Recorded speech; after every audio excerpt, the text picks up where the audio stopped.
We killing each other because we killing ourselves. We not when another man. I know I've been in a position. It's out of our control. It's not like he wants to kill. He just doesn't want to die. You know what I'm saying? It's that situation when you got we are living in a war zone. It's not as easy as these people are making us think that they just got some criminal ass black kids with guns. It is not like that. We live in hell. We live in the gutter. We got us stacked up 80 deep in one building. You know, by the time you get out your house, you strapped to protect yourself. Because you living in the same community that the police is carrying rifles and riot gear. Same, they need them riot, excuse my language, I'm so sorry. The same reasons they need the riot hat, the riot jacket, the flak jacket, the double vest, the 9mm Glocks with extra bullets, the tear gas, the mace, all that. Who do you think the police is using that against? Dogs? So we fighting the same villains that they fight in the street. But instead of them seeing us fighting villains in the street, we all villains. Is your generation the one that is picking up for where the Panthers left off, saying, all right, enough is enough? The generation before us forgot about the fight. We're picking it back up. Not only forgot about the fight, forgot about us. Yes, and we're picking it back up. But at this level, all we're trying to do is unite.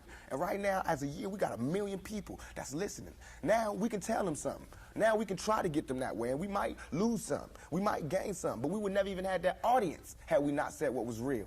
You know what I'm saying? And the main thing for us to remember is that the same crime element that white people are scared of, black people are scared of. The same crime element that white people fear, we fear.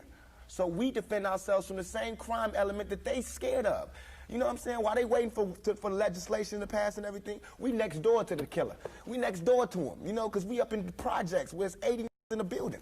All them killers that they letting out, they right there in that building. But it's better, just because we black, we get along with the killers or something? We get along with the rapists because we black and we from the same hood? What is that? We need protection too.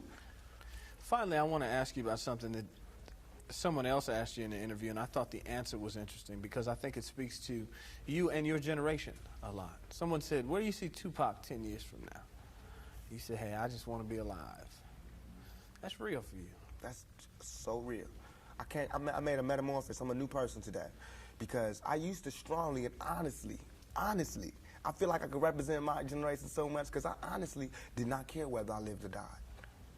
But now, I cannot die with people thinking I'm a rapist or a criminal. I can't leave until this shit's straight.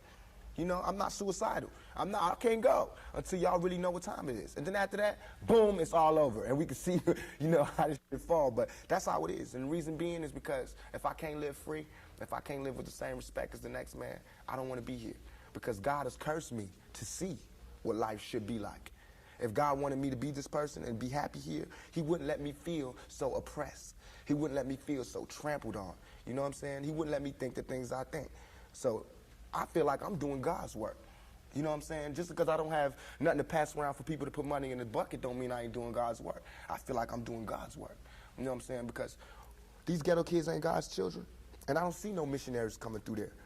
You know what I'm saying? So I'm doing God's work. While Reverend Jackson do his up in the middle class and he go to the White House and have dinner and pray over the president, I'm up in the hood, you know what I'm saying, doing my work with my folks. And just because I don't live there don't mean I don't go there. I got to go there because I can't hang nowhere else.